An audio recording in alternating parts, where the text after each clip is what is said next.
Hi guys, it's album review time. We've got Junkyard Drive and Look at Me Now.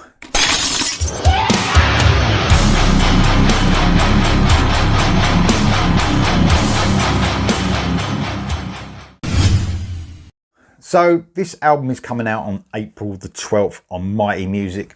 Thank you so much to the band and the label for sending it to me. 10 tracks on this album. Their last album, Electric Love, was released in 2022. What a great album that was. This is their fourth album from this Danish rock band. Now, they've had a few lineup changes. So just talk about the guys in the band. You've got Christian Johansson on lead vocals. Well, I've got to say, man, he's such a great vocalist. He's got aggression in his vocals. He's very melodic. He's very charismatic as a front man as well. A great front man. I mean, I did say in one of my last videos that, and it was just like a couple of days before Eric Grombel left Skid Row, I said, this guy could easily do that. Because that's how good he is. He's got that aggression in the higher notes as well. What an amazing vocalist he is. They've got two new guitarists since the last album. Oliver Hartman, not the Oliver Hartman I don't think that we all know. Christopher Christensen, both on the guitars, like I said. Man, they haven't missed a beat since the last album.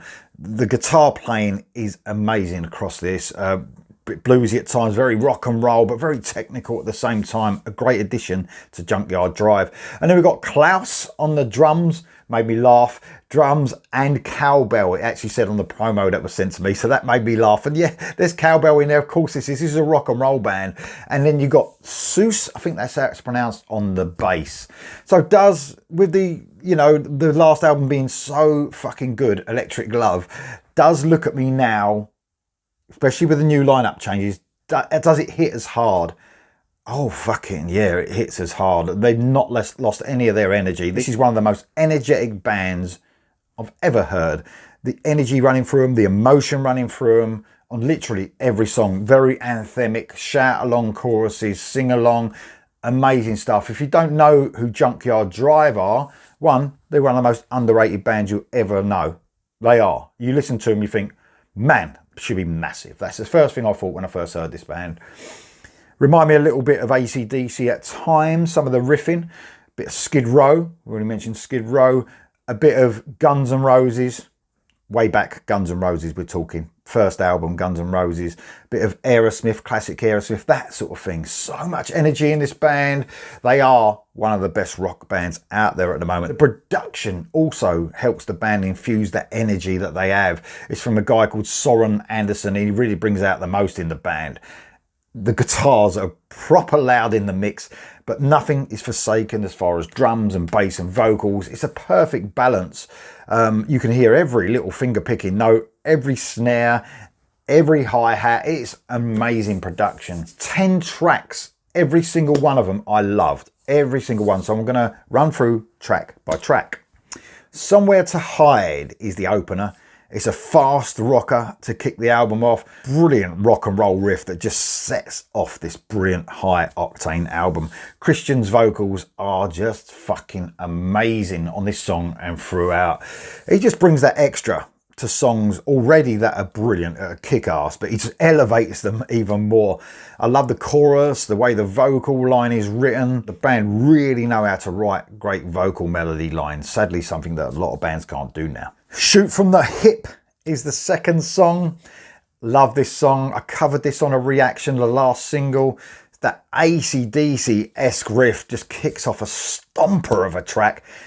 Christian just spits those lyrics out, but with everything he has. That's one thing you've got to say about Christian in this band, his vocals. He just, every little lyric, he just gives his all. While the band are in such a cool groove. You know, it's really hard if you do an AC/DC-esque song to get that groove, that tight groove. The band have got that. It's fun, it's energetic, it's cool as fuck. One of the singles of the year for me, a real stomper. Next up, Tearaway. Another single. I think this was the first single that was released. Another fast rocker that just hits you full blown in the face. These guys have so much energy, it is ridiculous. That's what this album has got right across it. It's another stomping song full of attitude, grit, and so anthemic. The band really seem like they mean business. It's like the two new additions to the band on them guitars. They really produce a blast on this song. Next up is Black Wolf. So slight respite from the heaviness of the start of the album. There's still heaviness throughout this song, by the way, but we've got a great sort of light and shade to this song. Sort of quieter verses give room to a darker track that has emotion just pouring from it. It might not be as instantly sort of catchy on hooky as the first 3 tracks are when you first hear them, but instantly inviting. It's heavy, it's bluesy, and fucking amazing. Beautiful is the next track. Not beautiful, beautiful. A funky sort of track that has a bit of a 70s vibe to it. Christian in the verses is a bit more restrained, sort of doing that sort of lower register, but he opens up brilliantly in a sort of running chorus where he just soars. Guitars of Hartman and Christensen are sort of more restrained in this track. It sort of just really fits in well with that sort of funky feel of the track.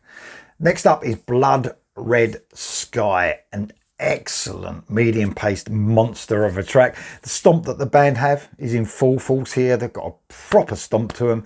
Again, this has a deeper cut sort of feel to it, similar to Black Wolf, I would say. Sort of loads of twists and turns. I love the way the track has these sort of short, quieter elements throughout, sort of giving an epic feel to the song. Saw You Hanging There is the ballad of the album, proper ballad. Now, when this band do ballads, they just hit all the feels in all the right places. They really do. That 70s sort of feel the band can touch upon is here. It's soulful, it's emotional. The band pour everything into this excellent song. One of the best ballads you will hear, period. Track 8 is Pipe Down, sort of medium to fast-paced song, and yeah, the heavy groove is back for this one. A great title for a track as well, Pipe Down.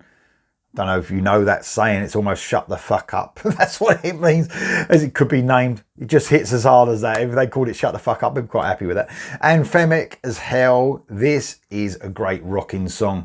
Sounding like sort of Slave to the Grind era Skid Row, if you can imagine that. It's another standout track. The Tide is High is the next song. Such a cool riff, sort of kicks this penultimate track off. The AC/DC influence running through this song again. It's such a fun song, man, and almost like a southern edge to add to its brilliance. A song that will sort of make you want to go to the nearest beach, pick up a barbecue, throwaway barbecue, get a few beers and some mates. Amazing stuff. And the last track on the album is Afterglow. And the album's over in a flash, man. 10 tracks. They're in and out. There's no time at all, but not before the brilliant Afterglow song. You get sort of Christian's isolated vocals just with acoustic guitar to bring a beautiful end to the album. There's some brilliant harmonizing vocals. I'm not sure if Christian's doing all the vocals, whether there's backing vocals from the rest of the band. They just accompany the lead vocals throughout this song. A great slow song to sort of end a brilliant, brilliant album. So guys, you won't be disappointed in this album. If you love Junkyard Drive already, this is a must buy, because there's, you know, it just elevates everything from Electric Love even more. If you don't know Junkyard Drive, check them out. What harm could there be? What harm could there be? This is amazing. It's coming out on April the 12th on Mighty Music. Brilliant. One of the albums of the year, guys. I'll see you soon.